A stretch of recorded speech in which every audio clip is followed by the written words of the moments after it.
Okay, after a long hiatus, Esper is back, and I'm doing a sleeper slash dark horse mock draft preview for a potential NA East tournament. So there's discussion yesterday. Four team captains on NA East will do a draft of 48 player teams each in a snake format. So snake format, if anyone's familiar with fantasy sports of any kind, it goes one, two, three, four, and then the last person gets to pick again. So the snake in the second round. So who has the fourth pick of the first round picks first, and then goes back in reverse order, back and forth till they fill out the rosters. There will be class limitations. The proposed class limitations are on the screen in front of me. Now there was an idea that it could be statics, but that was quickly shut down. I think everyone realized that statics are a bit top heavy. I mean, pretty much people will be drafting statics from the same pool of six or between 6 or 8 guilds, and it just would not be as interesting. Now, the thing is that also along the similar vein, drafting the top 10 of each position, I think, is too obvious and also not interesting. So I'm going to go with the sleeper picks, or the dark horses. These are the mid to late round picks, a mixture of the savvy veteran who used to be in a top guild but had stepped down for whatever reason or decided to want to take it easy, but they still have a lot to offer. Or there's always the hidden gem, someone who's not really necessarily in a brand name guild, but they have the ability, and if given the chance to shine, there'll be great value. And let's say in the pick in the 30s or the 40s. If anyone's familiar with fantasy sports, again, you get the idea. A lot of times, these mid to late round picks, where people are low on intel, and they're stretching, and all the brand name obvious picks are already taken. This is what can make or break your roster, especially with a 48 v48 v48 v48 roster. Depth is going to be very important here. All right, but now I'm going to start with the tanks. But first and foremost, by popular request, here we go. Tanks. Okay, first and foremost, I have Kylon. Now, people might feel like Kylon from Spooky. I will not disclose what country Kylon is actually from, but this tournament is contemplated to have a Lucent reward.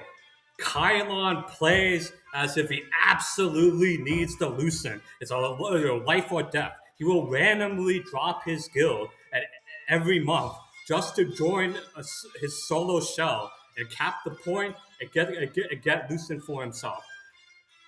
I trust that someone that is actually playing as if Lucent is their livelihood will do whatever it takes to win. Also, before Berserker became a thing, Kylon, I mean, he's literally capping pillage points as if it means everything to him. I trust that he will figure it out and be one of the best cap tanks available. Number 2, Zero Blade. He was in meta. He got picked up by Gamdal. One of the relatively still unknown Steel Hearts, probably one of the best available Steel Hearts when you start looking at, rounds 30 and later in the draft. Number 3, people say, is this really a dark horse? Because, if you've been an Ivory or, you wore Cursed back in the day, you knew Knilu. Knilu recently stepped down to Lotus, more relaxed skill than Stellarite. Knilu is both Templar Berserker. One of the best cappers that's not in a castle holding guild or one of the top line guilds in NA East. Number 4, Pavoiha. He's the closest equivalent in my mind to Jet Rocketeer as a head chopper. Don't sleep on this guy. Okay, number 5 through 7. Okay, Berserker is so class carried. I don't even know if it warrants a discussion. You take this Excel spreadsheet of a Berserker build, you put it on anyone's hands. They're going to be perfectly competent. I think it's very class carried. Special attention to Yams. Yes, that Yams from Luminous. He is back. I also give credit Blargo. I said Villainous is the best and arguably the only actual semi-core guild in Throne and Liberty left in this game. They know who they are, they know what their brand is, and they have always stuck to it. I always give credit to Brett Skyline of the Smoke rebuild. I think he's doing a good job with Smoke over there on Hyper Boost. Number 8, Real Cheeto. This guy has a pedigree. He was in Melancholy. I believe previously he was in, I forgot, was Flex or Dragon. I trust he knows what he's doing. Number 9, speaking of the savvy vet in Taking It Easy, Joe Toxic. He was in Dragon. He decided to step down to Adrenaline. He's in a relaxed skill, School of the Wolf. But great value. He's played at a very high level. He was in Dragon during the Adrenaline Super Server. I think Aerolite can attest to his skill. I think this is a great late round value. Number 10, Centauros, current guild leader of Endurance. If this is the same player, I remember, he used to lead Coast. He got screwed on the Supple merger.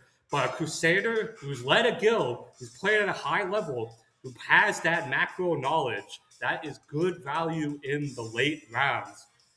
Okay, next, crossbows. Legolasa, number 1. People say, oh, you're jumping on the bandwagon. Look at my T2 Tourney preview video. I literally said Legolasa was the player to watch from Bubble Blowers. And this is around 9 months ago. And he's arguably, probably, once you start getting to, again, round 30 or later, he's probably one of the best Cordy spinners, if not the best, left on the board when you're talking late rounds. Number 2, Enola Gay, Melancholy, now Exilio. He was highlighted, I believe, in one of Aerolite's videos. Still, again, great value. Number 3, AFKY, Spinner, Synergy. Maybe some people in Ivory know who he is. Give him, in one of, if he gets drafted, you get him on a high end roster. I think he has a lot of potential there. Speaking of potential, Aiko, this guy was already dangerous. Okay, like when he was in Melancholy and Desync, I had this guy feuded. Like I was worried about this guy. He's now a scout. He can also spin for Villainous. I still think he has it. Number 5, speaking of a veteran coming out of retirement, I have Saki. I think this is the same Saki from Dragon. If it is, watch out. He may need some time if he came back recently. I don't know when exactly he came back, but get him some gear. He'd be good to go. The hands are still there. Number 6, Winter, Scorp Villainous. Esper Wolf seems to be not playing anymore. That's unfortunate, but the other duo of the Villainous crossbows Winter, I think he's right there. It's good late round value. Now, this is an interesting at number 7, Era, Outrider. Okay, like, I get that people think the game is solved and you have to play a meta build, but I've seen what Era can do in Outrider. Outrider is great sword crossbow. If there was someone like totally off meta in crossbow that I would actually draft, it is Era. Trust me, Smoketopia got a gem here. I think he's underrated. Number 8, Persky, a conflict also known as Endurance. Again, he's a Scorpion. I'm not sure if he also spins. I think as a Scorpion, he is perfectly capable. We'll see. I don't know if Scorpion's going to get another nerf. I think Scorpion's probably going to be left alone as it stands. Number 9, people know him for Chad, but Tom 2Y, he's willing to play Cordy Spinner. Again, late round value. I think Tom knows what he's doing. He's in Blair. If he's on Spinner, I think this is a good late round pick. Number 10, this veteran out of retirement. I saw Giga. He's on quote unquote Dragon on Snowburn. Yes, someone decided to take the Dragon shell on Snowburn and keep the name. I don't know if he's still playing. If he's still playing, okay, like if he's still playing and he's geared and he's willing to be drafted and sign up for this tournament, Giga gets moved up to probably number 1 or number 2 on this dark horse pick. Arguably, he's not a dark horse. It's the same Giga I know. He is an instant starter. He is a high to middle round pick. Okay, next, Melee DPS. Number 1, Glizzy Maxing. Now, people play T2. Everyone knows who Glizzy Maxing is. Why is he on the Dark Horse list? I don't know what he's doing. He went from Dragon, and now he's like in some 2-man guild with World Chat Admin on Ivory. You know what Glizzy Maxing reminds me of? Terrell Owens on the Buffalo Bills. Maybe I love Glizzy. I don't know Glizzy's personal circumstances. Maybe the top end guilds don't want him because maybe there's some trash talking or ego issue. Look, this is like Terrell Owens of the Buffalo Bills. But T.O., notorious trash talker from the NFL. Yes, he's very aggravating to coaches and management, but he always produced. T.O. had over 1,000 yards and I think like 8 touchdowns during his one season with Buffalo. Glizzy will be your TO. Yeah, sure, maybe in the long run he's a head case, but he's always going to produce. Number 2, T-Cal. He's still playing solo. I don't know if he would ever want to play in a guild. I like T-Cal a lot. I've seen him in Arena and BGs. I know Arena BGs not everything, but Ravager, if there was a class that could be accurately reflected from BG, it's going to be Ravager. Ravager is all about that one-on-one target selection and just racking up kills. T-Cal is very underrated. I just don't know if you want to play in any organized activity. Number 3, Lumu. Went from a rise, he got picked up by Unhinged. Great pickup by Unhinged. I don't even know if he counts as a dark horse anymore, but I still think given he's had to work his way up, I think he still counts. Great middle round value. Number 4, Moist Strike. He wasn't released. So, I mean, it's a savvy veteran. He's maybe taking it easy and villainous. He's still, I mean, in terms of mid to late round value, he's still got the ability. Speaking of another, veteran, this is a very veteran slash used to be top end comp, but taking it easy. Mir, he was in Wolves of War. He played with Kaneki. He's taking a little bit easier. Smoketopia, still good pickup by Smoketopia. I'm telling you, what's Smoketopia phrase? You don't want the smokes. They have some sneaky good pickups there. You're going to see this guild's name, but I hope they build up. After what happened on Carnage with all those mid-range guilds dying, I hope some of these mid-range guilds build up. I'm rooting for you, Smoke. Number 6, Alfu Shroomies. I believe he was in Curse previously. He was a Curse Bomber. I loved Alfu and Curse Bomber. They bring Curse Bomber back. Alfu is going to be one of the best Curse Bombers available. He's on Shadow Dancer now. He has the hands. I trust his competence. Speaking of out of retirement, number 7, 1-2. Velo used to be in Velocity. I don't know if it's the same 1-2. If he's geared and he still wants to play, this guy is better than you think. I think there's good value mid to late rounds. Number 8, Vertical. I forgot exactly what mid-range guild they were in on Adrenaline. Unfortunately, their guild disbanded. I said this. Adrenaline was a pressure cooker and too much poaching that these mid-range guilds were going to get ripped apart. Vertical's previous guild, I forgot the name, I apologize, was unfortunately a victim. He's now cooked. I still think, again, good value. Number 9, Severin, Ravager, Banish. Gutto liked her. Gutto thought she had hands. He decided to take it easy. But again, Ravager with hands, I like this. Number 10, Smoke. He used to be the leader of Spooky. The reason I like Smoke is that he played Berserker before Berserker was popular. During the last real competitive inter-server siege, in my opinion, Dragon Alliance versus Exodus Alliance before the Adrenaline pile, I knew that Smoke was going to be a Berserker and he was going to be spamming caps. And that's exactly what he did. He didn't successfully cap during the inter-server siege, but he knows what he's doing. I'm sure there are going to be rules against class swapping in the middle of the war game, but the fact that you have flexibility between Average and Berserker, this is great value. Okay, next, Mage. Before I talk about number 1, I'm going to talk about number 2, because I personally think that Mage is like starting wide receiver in fantasy football. Everyone has their starters, their number 1, number 2 slot. Once you get past number 1, number 2 low, it's a ton of lotto tickets and question marks. I think NA East, there's been a heavy emphasis on mages with the top guilds. The top guilds have the high-end mages have largely been scooped up by all the comp, the high-end guilds. So I don't think mage is as deep as the other positions. I also think another thing against mage is that Glass Cannon Mage is hard to play solo. It is discouraging to people working up the ranks. It is a pressure cooker on the healers healing them. It's a pressure cooker on the player playing Glass Cannon. Even the best Glass Cannon mages like Super Saiyan Andy or Gunwallet, they will die. It is inherently not attractive to play. It's difficult to get people up the ranks. Number 1, holy, I know what KRP is supposed to really mean. I like to think in my mind it's Carp, just out of hilarity. He was in Blair, picked up by Bubble Blowers. Great pickup by Bubble Blowers. I believe in Holy Carp. Number 2, this kind of emphasizes that, again, Mage, the depth chart is kind of bad compared to other positions. There's rumors out there. The same Serrano from Exodus, starting lineup in T2 tournament, arguably one of the best mages in T2, is coming out of retirement. He will be joining House Regards. He actually comes back.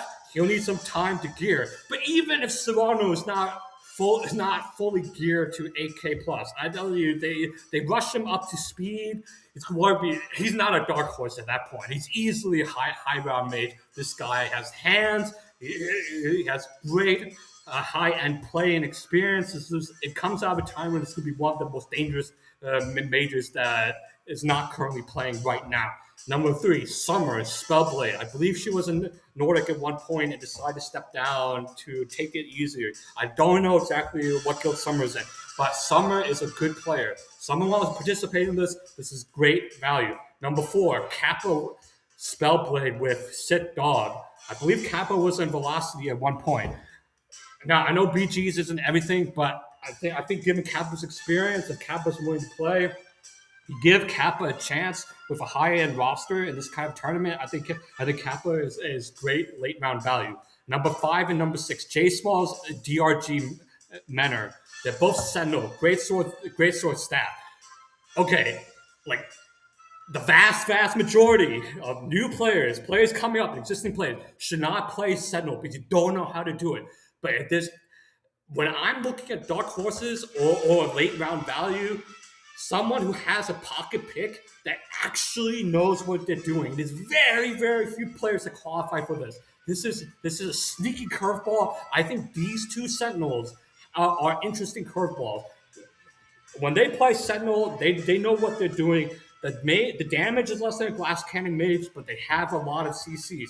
I'm telling you, this kind of curveball, especially a late round pick, this is good value. It gives you an added dimension that people may not be expecting.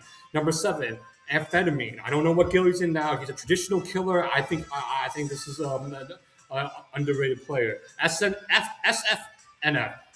This is he's a PvE streamer, but he has hands. I trust that if he wanted to participate, he will be able to. I'm sure he knows how to build a PvP player. I've seen this guy play. He has hands. I'm not sure he still plays low. Number 9 and number 10, Opsvian and Big Squid. I've always seen them put up numbers in BGs. I don't remember if Ops is a spellblade. I thought he's a mage. I think this, to me, my personal opinion, this kind of highlights the lack of depth in mages that I have to start looking at the Battlegrounds people. But, no disrespect. Hey, they're on this list. It warrants a discussion. And especially since it's so hard, it's going to be very hard to find mages in the later rounds. Where you can find your gems, you find them. Okay. Now, the last position. Now, I have a picture of Adrian Peterson. This is a spot with a lot of veteran healers played at a high level, decide to step down from high-end comp, but they're still very, very good. What reminds me of Adrian Peterson on Washington. Yeah, he was I think 35 years old, but he still had 12 TDs and over 1,000 yards. Okay, when you're looking at this late round with Dark Horse hero list, it's a lot of savvy vets that they still have it, and you put them in the competition. If they want to play, they'll perform. Number 1, Jisoo. If Jisoo wanted to be an FTP or Curse, she could be an FTP or Curse. Yeah, I respect the fact that I think that she wanted to take it a bit easier. Very good player. In Shroomies right now, Snowburn. Speaking of high-end player that just want to take a step down, Riemann, Take Care, then Dragon. He's now taking it easier. If it's the same Riemann from Take Care and Dragon, this is a very good player, familiar playing comp at the highest level. He wants to participate in this tournament. This is a great pickup. Number 3, Apricot and Villainous Seeker. I've been high Apricot since T2. I'm still high in Apricot. I think you put Apricot on one of these rosters, you're getting a good pick here. Number 4, Mr. Jose Red. He played with Konecki in Wolves. He's also slept on. Again, this is Smoketopia. This is a good pickup. Oracle, he has experience, and maybe he doesn't want to play in a top end guild, but this is a good player. Number 5, Zyrewolf. I believe he was in Wolves. Then decided to take it easy and went to Torta, and now he got picked up by Isekai. This is a good pickup by Isekai. This is a good player. Number 6, Rhythmix. I believe Rhythmix was in Velo. This is the same Rhythmix coming out of retirement. Shroomies. Used to play at a high level. This is a sneaky good pick. Number 7, Charisse. Secret Blair. Blair's kind of been, they've lost a lot of their top end, especially DPS players and TPS players and tanks to the top end comp guilds. Let's say Zora went back to jail. Holy Carp was a good pickup by Bublos. Loud was in Blair at one point, but yeah, I mean Loud is now in House of Guards and a first round pick in my opinion. I'll get to that later, but for these players, to be able to perform, they had to have good healers where they were, and the 16, the longtime healer in Blair, Charisse. I think Charisse is a good player. Number 8, Riley Snow from Arena briefly played with Jim Simmons. I've seen Riley Snow in action in Arena football. I think now with Dehydrated Gamers. I think this is truly a player that's not really been, or maybe has not wanted to play in a high end comp guild, but deserves a shot. I think you put Riley Snow in one of these rosters, you'll be surprised. Number 9 and number 10. These are 2 players from quote unquote PV only guilds. Omen, Seeker / Oracle and Wild, and Kale from Oracle and Adra. When it comes to, I think healer is one of the positions that translates from PV to PvP well. If you have someone who knows the builds between the two and has hands, I think these 2 healers in these PV guilds, don't sleep on them. I think they are great late round value. Okay, fine. I'm going to close this out by what I think should be the first round picks. The first round mock: Hubert, Steelheart, House of Guard. Truly one of the look, in my opinion, like a ridiculous collision Steelheart. Hubert's one of a kind. It's like Aaron Donald. You're not expecting a pass rush from the interior, like an absolute game wrecker from the interior. You have a generational pass rush from the inside. You just don't get anyone who can do. There's no one in the NFL that could do what Aaron Donald did when he's on the Rams, and there is no one left on NAH that could do what Hubert does. Okay, like the amount of disruption and collision out of the tank position that you get from Hubert is absolutely ridiculous. This guy's a game wrecker. You actually have to pay attention to him. Hell, you even have to focus it. You might even have to focus him with damage, which is so punishing. It's such a counterintuitive use of resources, but Hubert is that guy. Okay, my next, speaking of interior pass rush, generational pass rushers, to me, the 2nd and 3rd overall picks should be Molken or Loudpack, or like the Bosa brothers. Okay, well, I mean, they're not Aaron Donald, but they're close. And I think between being one of these 2, compared to the rest of the Steelhearts in the game, is only Hubert can potentially surpass them. Who pick 2, pick 3, you pick between Molken or Loudpack. Finally, Snake Draft. The person pick 4 should pick Cordy Spinner of their choice. I'm not going to get myself into trouble by saying who I think should be the top Cordy Spinner overall, but remember, Snake Draft. The person, the captain who's picking the last of round 1 also gets the immediate next pick. You pick the statty Cordy Spinner from the Cordy that you pick. Cordy Spinner reminds me of pitcher catcher battery from baseball, or quarterback center battery from the NFL.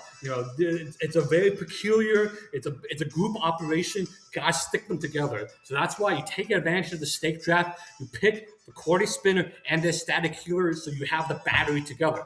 Contrast: if someone picks a Cordy Spinner in a middle pick, I would counter pick their static healer. Don't allow the Cordy Spinners to play with their static healers. This will reduce their effectiveness. Trust me, I don't think Cordy Spinner at the highest level is a plug-and-play position. You take away their handcuffs, support pieces, it will have an effect on their performance. Anyways, I hope this tournament gets through. We'll see who the team captains are. I heard some people might also throw a loosen on this. Hey, maybe AGS will sponsor this. Who knows? Esper out.